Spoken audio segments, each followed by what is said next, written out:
Welcome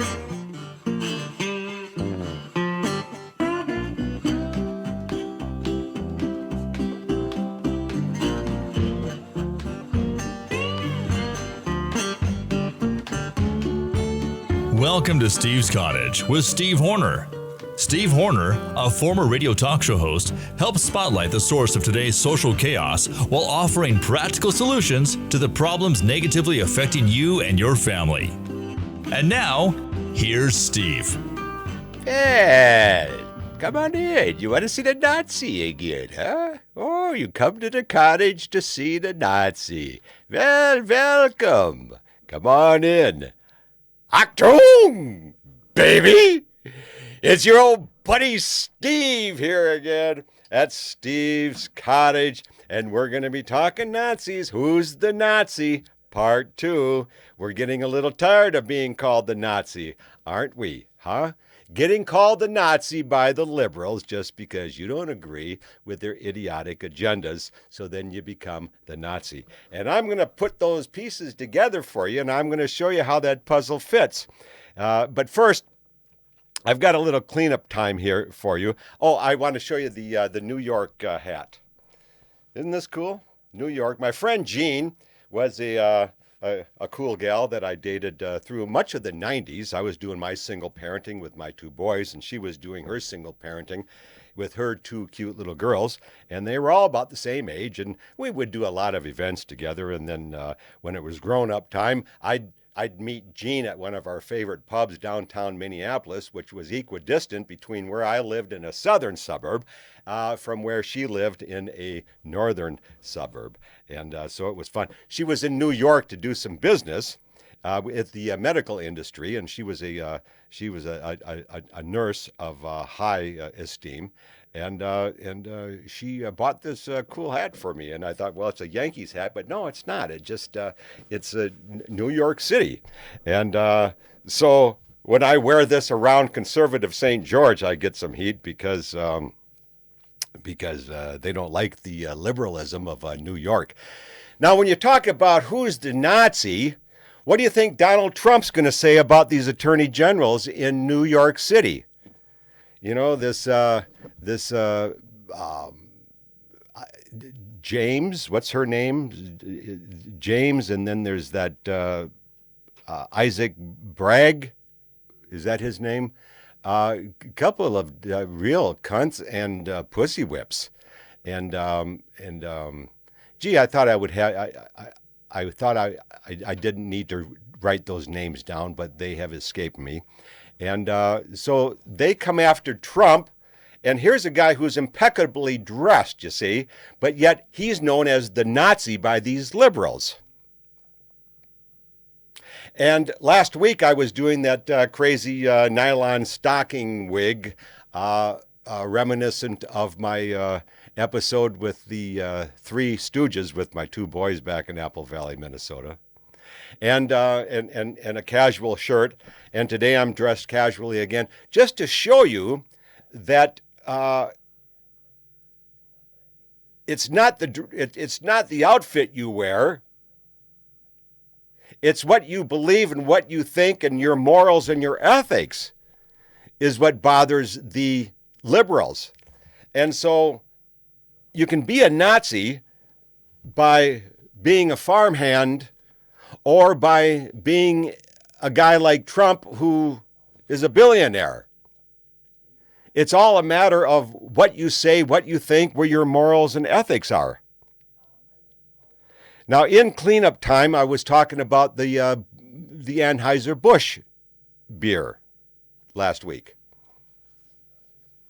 The Alphabet People beer now, who's lost $7 billion in net worth for cozying up to the Alphabet People. Bad marketing move on their part, but I'm happy about it. But I've taken the Busch Light out of Steve's Cottage now and replaced it with Keystone Light.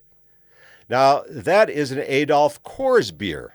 Last week we were talking about Adolf Hitler and the book Mein Kampf. 700 pages of whoopee. And then I'm getting into the Adolf Coors beer, and so I'm thinking Adolf, the name Adolf is certainly becoming quickly a part of my vernacular, but they are spelled differently. Adolf Hitler is A-D-O-L-F, and Adolf Coors is A-D-O-L-P-H.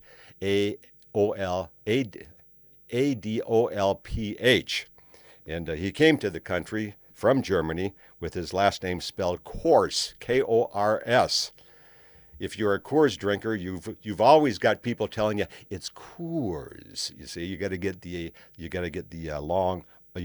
two O's in, and if you mispronounce it by going course, well, then you're wrong, and you're going to be corrected. But that's initially the way he pronounced it. And then in this book, Mein Kampf, that's German for my struggle. Now, this is 700 pages of whoopee, okay? Hitler wrote this in 1923, 10 years before he became chancellor and dictator. He was tossed into a prison to serve 5 years, ended up doing 1. That's when he wrote this book with a pencil and a tablet. No research, no library, no Google. Just what he remembered up here. Fascinating. Now, I bought my copy of Mein Kampf in the year 2000 simply out of curiosity. Everybody's talking about, oh, how bad these Nazis were, how bad Hitler is. Oh, boy, I'll tell you, we just got to never have that happen to us again. And, you know, many people fell in line with it, of course. You know, who wants to kill 6 million Jews? So, after I did that show last week, I spoke to my friend John. I've mentioned my good buddy on the air here before. John said that he had a copy of Mein Kampf. Now, and about the same year I did, in about our sophomore or junior year in high school, which would have been 1963. And I never knew this, but we were hanging out together. But his curiosity got him to. Now, this book, Mein Kampf, or My Struggle, this is all black, with the Mein Kampf in red and then Adolf Hitler in white, and translated by Ralph Manheim. John's copy, as he recalls, had a swastika on it, and I remember that there were different versions of it, but the same message but different cover versions, and they went on to sell literally tens of millions of copies around the world. John's father found this in his bedroom. Not only ripped it up, but shredded it, and then came back and shredded it again, and then tossed the bag out and burned it. Didn't want any of this filth, any of this disastrous talk around the house at all, and really railed on John. And they're both big men. Probably could have turned into fisticuffs. Probably a good thing that it didn't. But that's how people reacted to Mein Kampf and Hitler in those days, you see, because, face it, it was only 18 years after the end of World War II when Hitler killed himself in the bunker with his sweetheart. Well, then I told John I reflected about the same time going out with this Jewish gal from St. Louis Park, which is an adjacent community next to Minneapolis, and a lot of Jewish people reside there. The Coen brothers, who did the Fargo and all these other goofy shows, they're a couple of Jewish men, and they're from St. Louis Park. And Janet was from St. Louis Park with her family. She went to high school. And she and I met each other when I was working at Bernie's Deli, a Jewish delicatessen right along the main strip there, just off of Lake Calhoun. A lot of lakes in Minneapolis. And I was busboy and a dishwasher and just kind of an all-around call Steve and he'll get it done type of guy. And she and her family would come in now and then. And I don't remember exactly how we met, but she and I flirted with each other and obviously exchanged phone numbers. And I had this cool 56 Ford 292 Police Interceptor, whatever the hell that means. But it was a 2-door hardtop, and it was a cool car, big 4-barrel engine, and 4-stick on the floor. There was a conversion kit, you see. And it was fun to drive. And so I picked Janet up in this thing, you see. And we'd go for a spin, maybe at a drive-in movie or a drive-in restaurant or park down by the lake after sunset and Neck, you know.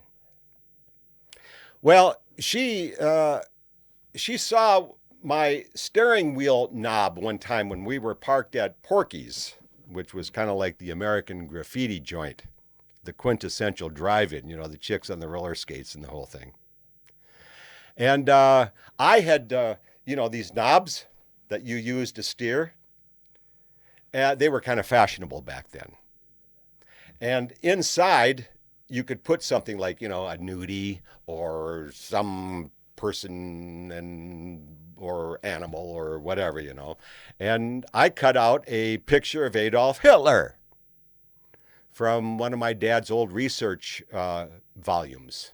It wasn't an encyclopedia, but it was an old catalog, set of research information books. And I cut out a little picture of Adolf Hitler, not to show my admiration for this guy, because like I say, didn't know much about him. I had since interviewed my dad, and I said, well, what'd you think of Hitler? That's when they were in their 80s, Mom and Dad.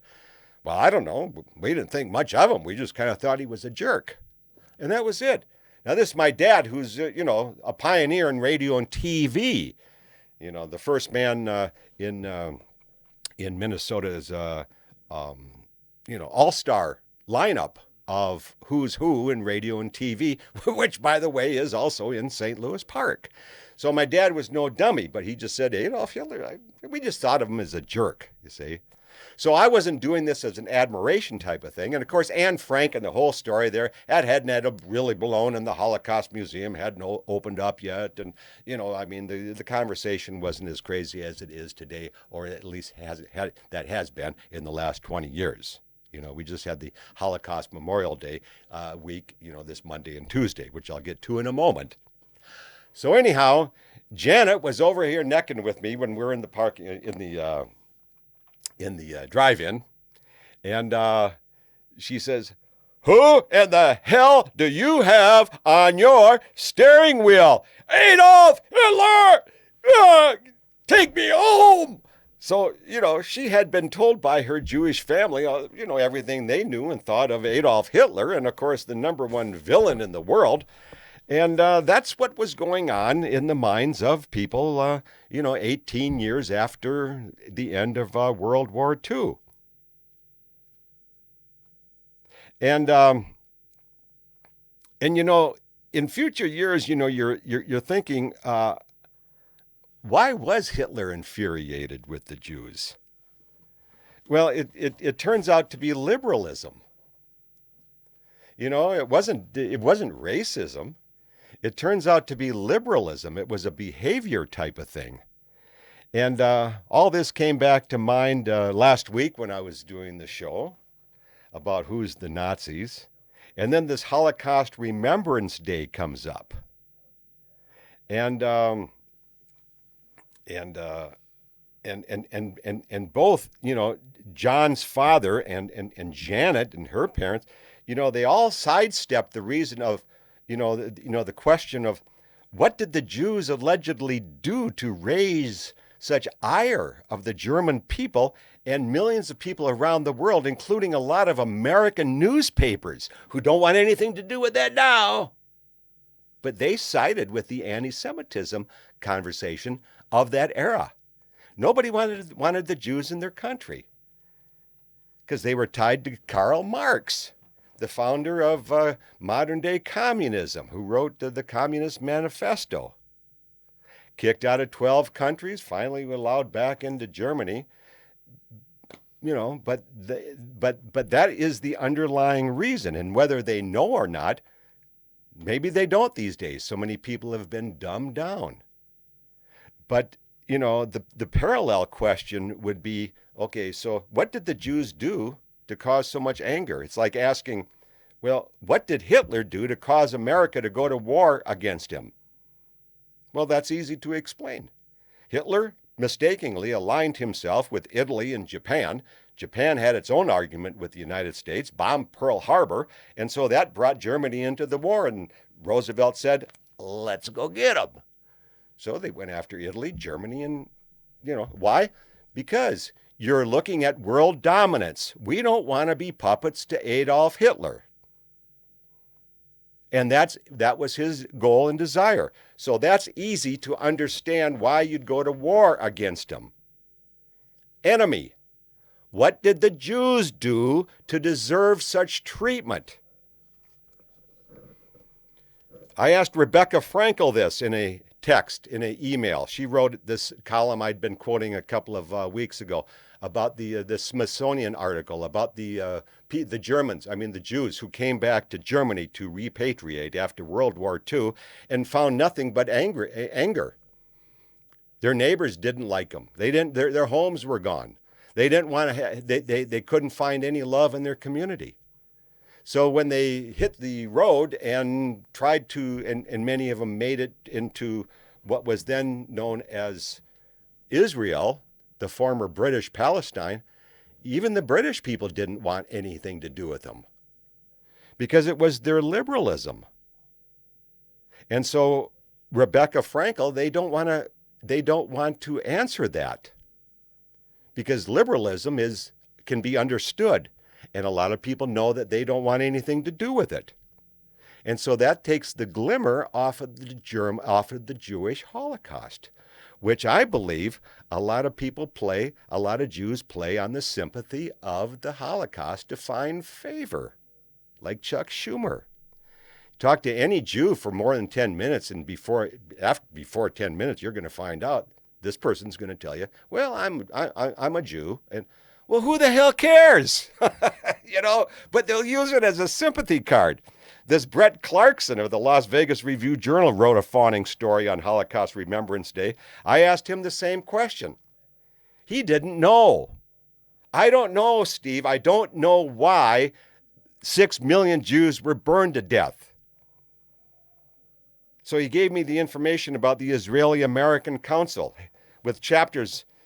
There's a national office, no answer. Arizona chapter, left message. New York, left message. Washington, D.C., left message. Las Vegas, no answer. A woman named Sarah, a standard Jewish name. Los Angeles. Oh, yeah, Mr. Horner. Yeah, how are you? Real good. No, I do know history. Really. So, Sarah, you're a history buff. Yes, I can answer your question. Well, why were these Jews, what did they do to raise the ire? Well, Mr. Horner, I don't like your tone. What do you mean? I don't like your tone of voice. You want me to go a little higher? Oh, you know what I'm talking about. Oh, a little lower.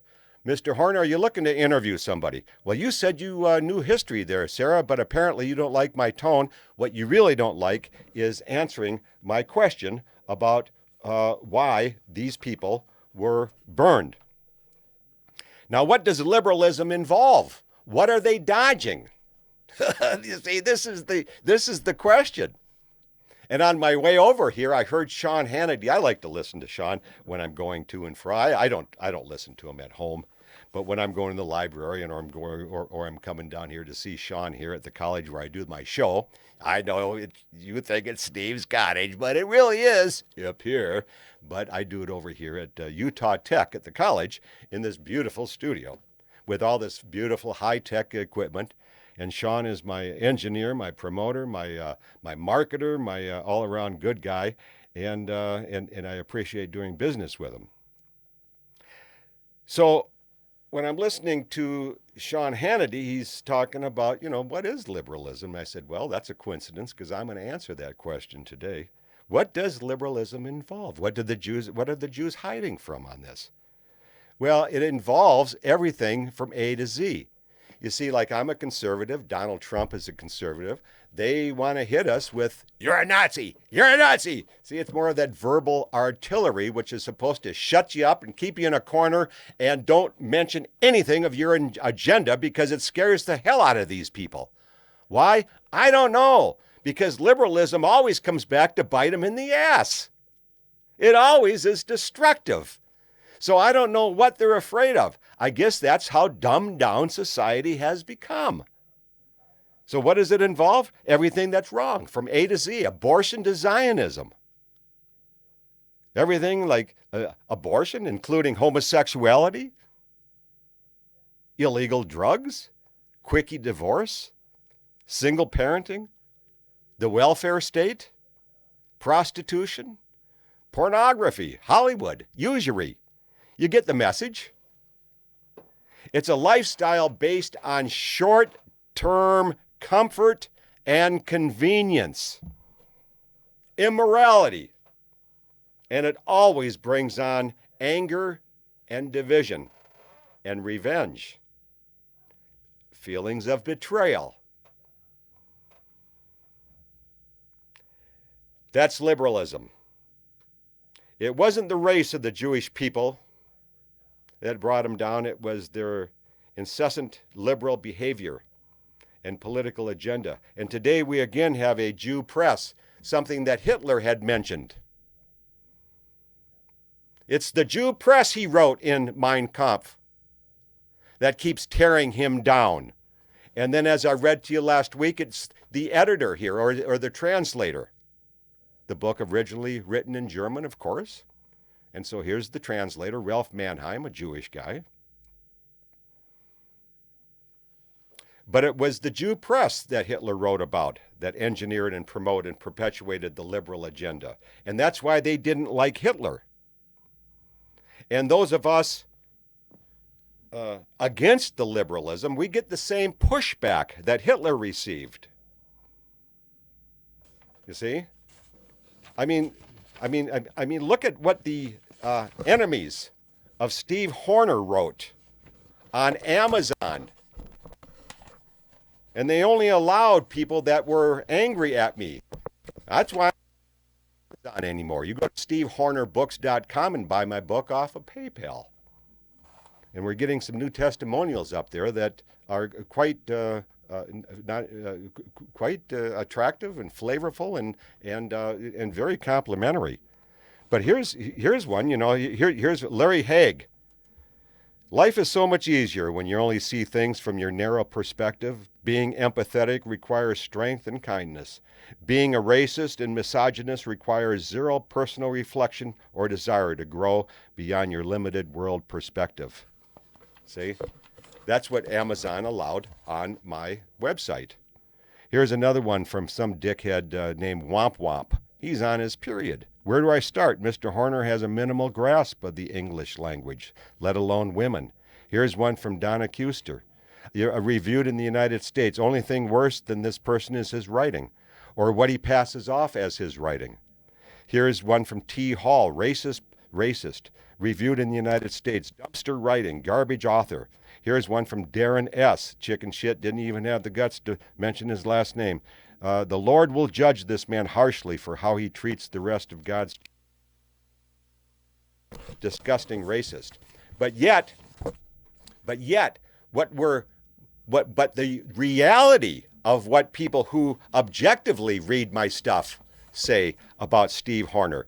Steve Horner, thank you very much for the gift of your book. My gratitude is my prayer for you and your sons. Teach them to pray, for a family that prays together stays together in God's love. May your book help many parents deepen their understanding of the fact that it is in giving that we receive, in loving that we are loved. Who else has a testimonial from one of God's true, ordained, canonized saints, Mother Teresa? I did send her a book of my single parenting to let her know what single parenting involves in the United States, and I got a letter from her. Here's another guy here. Remarkably written book. Horner makes mincemeat out of the anti-spanking gang. This is PBS's Hertz on education. Your experience will be helpful to other single parents. You are a brave man, Steve. Diana Baumrein, PhD at University of California at Berkeley. Much useful advice. Horner's book offers a refreshingly candid look at the joys and difficulties of single parenting. That's William Hogan, independent publisher. This is one from Maxine Hakami, Vent Magazine. Enlightening read, Steve. And then it says, in some ways, Horner's book goes against the grain of modern thought, but then much of what is good and right would fit into that category as well. And that's David Davenport, president of Pepperdine University. So you see, ladies and gentlemen, when the Jew press wants to come at you and bash you, they will, relentlessly. They'll make you look bad.